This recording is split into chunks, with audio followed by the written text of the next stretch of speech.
Days like today at the Scottish Women in Sport Conference are really important in terms of networking, bringing the sector together, but where I think the real value lies is when you hear from presenters like Shirley from football, through to Trudy at Cricket Scotland, and then Lisa from Gladiators, as well as our athletes, and you hear the common themes, you hear the things that people have that we're all going through together in terms of women in sport, female athletes. There's lots of commonalities there, and I think by recognising that and sharing best practice on days like today, you can really get the benefits of how we move forward and how we can work together as a sector for the greater good of women's sport in Scotland. So I always thought when I played rugby that I was really fortunate because I was in the generation where it was the first time the Scottish Rugby Union got behind the women's team. We were the first team to play at Murrayfield. We were the first team to play in a 5 Nations and 6 Nations, and I looked at the growth of the game and I thought, oh, this is wonderful. But actually looking back, it was small wins and it was really slow. And actually I think about some amazingly talented athletes that I played alongside and against that the world never really got a chance to see. I look today and I see some talented women who are really confident to be authentic and be themselves.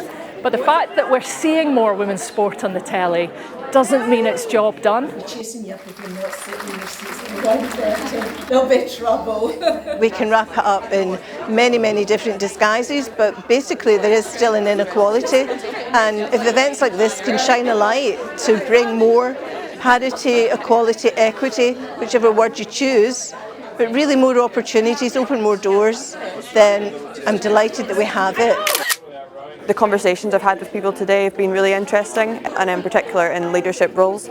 I think the statistic that was given at the start was that there's only 8% of Scottish sport CEOs are female, and to me that was crazy because I knew there was a big difference, but I didn't know it was quite that big.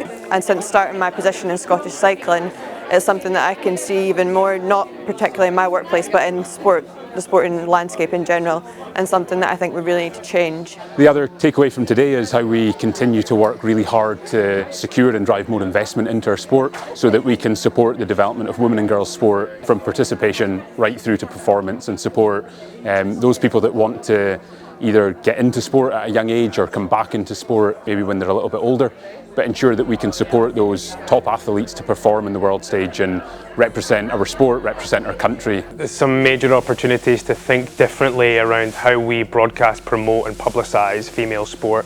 As somebody who is the head coach of a national team, I think many would forgive me for thinking my job is just about what happens on the pitch and the preparation for and the performance on the pitch, but the reality is that we have to take a much wider viewpoint around how we facilitate sport, how we commercialise sport.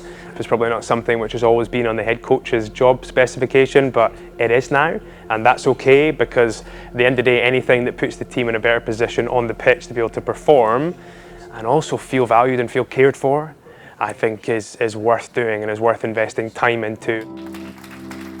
So we've got to keep the investment going. We've got to keep on viewing women's sport as an investment opportunity. This isn't a CSR play, this is investing for outcomes, whether it's winning medals or whether it's encouraging the population to be more active. There's a lot to be gained from investing in women and girls sport. That's the challenge, but it's also the opportunity.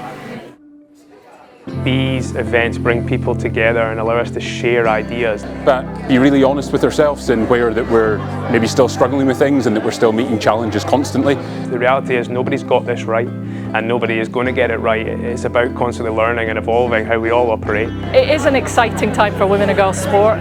Did I expect it to be where it is today? No. Did I hope? Yes. Did I really imagine it could be where it is now? No. Do I want more? 100%.